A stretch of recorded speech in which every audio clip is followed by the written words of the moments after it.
ভাই এটা কি করলি তুই? গোলার ভিতরে কতক্ষণ থাকবো বেড়ে আয়। তাহলে তোরা গোলারের কাছ থেকে সরে যা। হুমুন্দি কয় কি রে? গ্রেড মার। আরে আমি এমনি বলেছিলাম, সরি। সরি কে লাভ নাই, চান্দু তুমি শেয়ার। ওরে বাবা রে, গোলাল ভাঙিয়ে ভাম্মে ভাম্মে ভাম্মে ভাম্মে ভাম্মে। গোলাল দিয়ে বেড়াইছে ধর।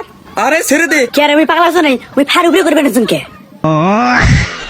এই সাথে স্মৃতি পালান। তোর শালা পাগলা কাজ ঘুরি বেড়ায়, মুই তোর গাছ সাথে তুই পালাবো কিভাবে? আমি জাদুকর। অনেক মজা পাচ্ছি রে তোর কিলটে নিয়ে। হুমুন্দি কয় কি রে? শালার জ্বালা রে। এই তুই কিলটে ফিনিশ কর, বাইরে মেরা টেস্ট করতেছে, ওটা যা সামলাম মুই। ওকে ওকে ওকে। তাড়াতাড়ি যা, তোর টিমের মারি ভর্তা করিল। কি কোন শালা? ওরে এসে খাইছি, ও আমি চেনে না। হর ডেরি করি আয়, এই সব কটা মেয়ের প্রতিশোধ নে দেখি। তুই করে চিন্তা করিস না, সব কটার একাই মারবো। ও না, চারটে এনিমি শেষ। এনিমি যোগে দেন, সব কটাকে একাই মারবি। তার সামনে সার। কি রে, এনিমি গুলো কোথায় গেল?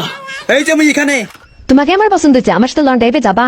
আগে আমার টিমমেটকে মারা প্রতিশোধ নেবো, তারপর এই খারাইতেছি, প্রতিশোধ নিবি না? খারাইতেছি। আয় তোকে দিয়ে শুরু করি। কি হলো, যাবা? গেলে বলো। এদের স্কট মারতে এসে ফেসে গেলাম মনে হয়। এটা পাবা লাগেছে, অন্যটা ধান একবে। কি হলো, পালিশকে তোর এখন মারিনি। ছেলেদের সাথে তো পারিস না, মেয়েদের সাথে হিরালাম হোস। কে বলছে ছেলেদের সাথে পারি না? ওদের ডাক দে। গলা কাটা মুন্ডু কাটা সবগুলো বাইরে মাথা গরম ধর। ওরে মারি। তুই মোর সাথে বাঙ্গানিস, গলা কাটা স্কটের লোক। ভাই সরি, ভাই সরি, এরকম